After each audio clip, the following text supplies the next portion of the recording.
La démo de PES 2013 a débarqué chez Softonic et avec elle, notre premier but.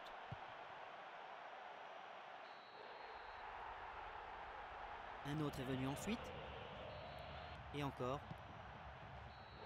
et encore. Après de nombreux buts marqués et encaissés, nous nous sommes sentis prêts à vous livrer une analyse précise des améliorations que présente Pro Evolution Soccer 2013. Sachez toutefois que cette vidéo a été réalisée à partir de la démo et que celle-ci n'est qu'un aperçu de la version finale du jeu. Vous disposez ici de 4 clubs brésiliens, l'Internacional Porto Alegre, Flamengo, Fluminense et Santos, mais aussi de 4 sélections nationales, l'Italie, le Portugal, l'Allemagne et l'Angleterre. L'ambiance pendant les animations fait un pas de plus vers la perfection. Les joueurs, le staff technique, le stade, les spectateurs, en un mot l'ambiance sonore générale, est plus aboutie que jamais. Toutefois, on note que les joueurs ne se sont pas mis tout à fait d'accord sur l'hymne qu'ils chantent. Petit détail sur l'ambiance sonore, une fois l'hymne terminé, le public laisse exprimer sa joie au coup d'envoi du match, comme dans un vrai stade, et réagit selon la dangerosité des actions.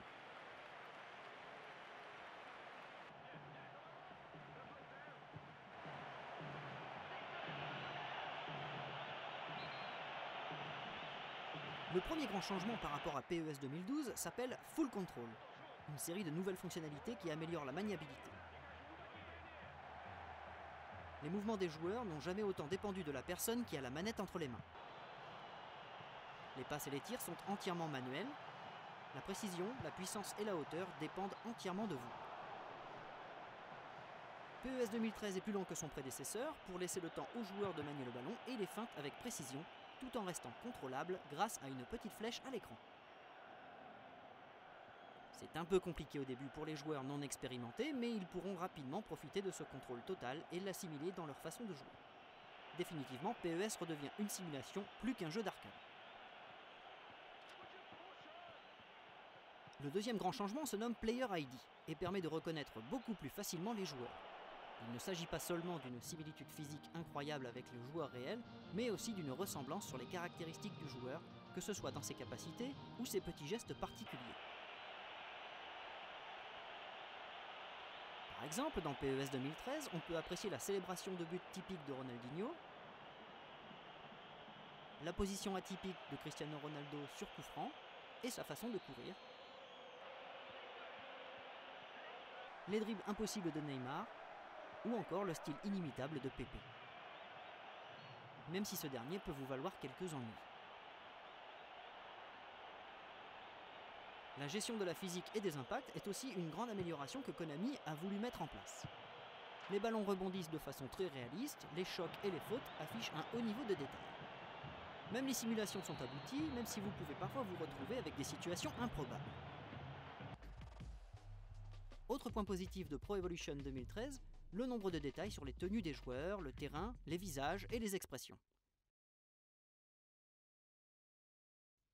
Les animations sont très réalistes, les ralentis sur les buts, les célébrations et les meilleurs moments des matchs sont agréables à regarder, car plus télévisuels.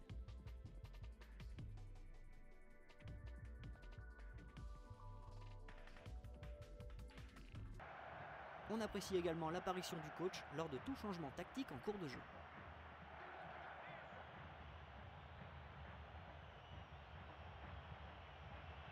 Concernant l'intelligence artificielle, elle s'observe notamment sur les phases défensives qui se font davantage en équipe qu'auparavant, avec des phases de couverture plus intelligentes et ordonnées. Les gardiens ont des réactions plus réalistes, surtout sur les dégagements. Ces derniers bénéficient de nouvelles animations, bien que certains continuent à se louper sur des tirs qui paraissent faciles à capter. D'accord, mais bon, les vrais gardiens ont quelques ratés aussi, pas vrai ? Pour conclure, bien que la structure du jeu soit basiquement la même, PES 2013 semble présenter une meilleure maniabilité que son aîné de 2012, surtout grâce au Full Control. Dans la bataille des simulations de foot, PES a marqué le premier but.